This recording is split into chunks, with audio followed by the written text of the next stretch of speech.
Okay, well, next big chunk is done.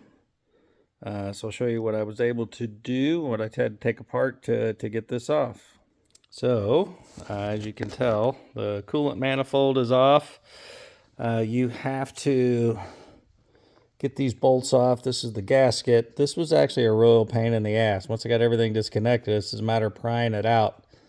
But these are pressed in with O-rings, and we're an absolute pain in the ass. You also got to take this little guy and unhook it, which will be fun.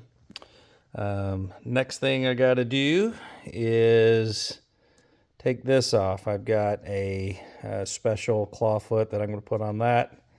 That'll break that off, and then once I get this off, I need to pull this apart. Now, next big thing is to zip tie this. So you want to zip tie that together so it all comes off as one piece. Once I do that, then the fun part starts. I got to put new O-rings in everywhere.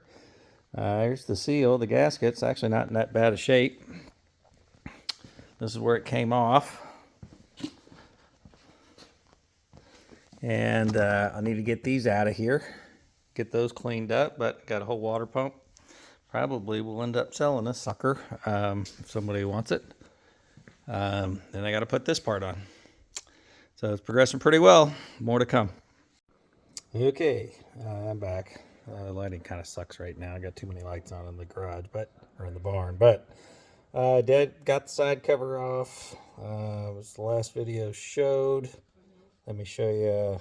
So, in order to get the stator out, this bolt is a 24 mil, goes in here. And I bought this 36 mil claw foot as the press that goes inside of here. Now I've got to actually just press it out.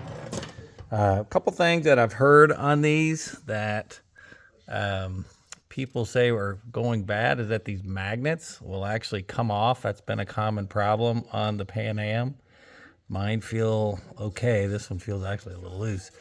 But what'll happen is these magnets will come off and it'll burn up one side of the stator. So interesting thing of mine is it's been fluctuating. The stator has been fluctuating between 10.5 and 12.5 volts at idle and at speed. So this should charge it, the upgrading system. Now, next you'll see I've got this zip tied, because as this pulls out, it will, there are needle bearings in there, and the stator that is in the box has one zip tied to it as well, so that whole thing will just slide in. I'll cut it off, but I got to press it on. I don't think I'll see. I have to figure out how to press it in. I haven't done that yet.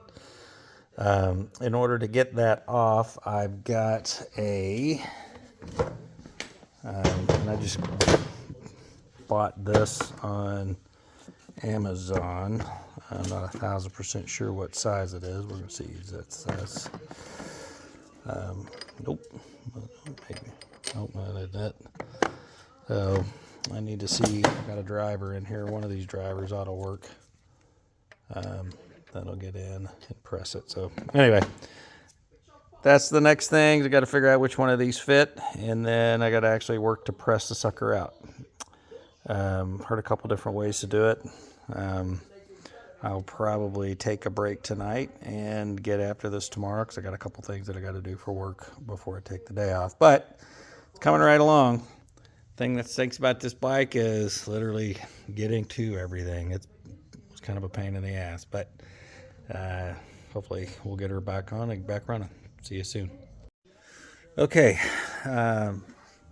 just wanted to give you an update. So we're about ready to pull the flywheel off. I'll show you exactly what to do. Ordered this tool. This is a standard puller gear, and I'll show it to you so you can reference the size. It's an M26 by P 1.5.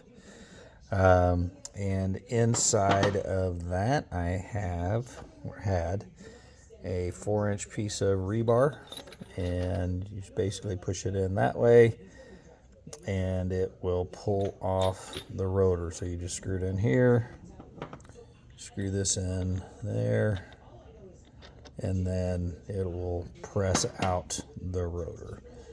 So that's been done, and then the rotor itself will slide off, and you want to zip tie both of these to ensure the needle bearings and all this stuff doesn't come apart. Hold on, let me set it down.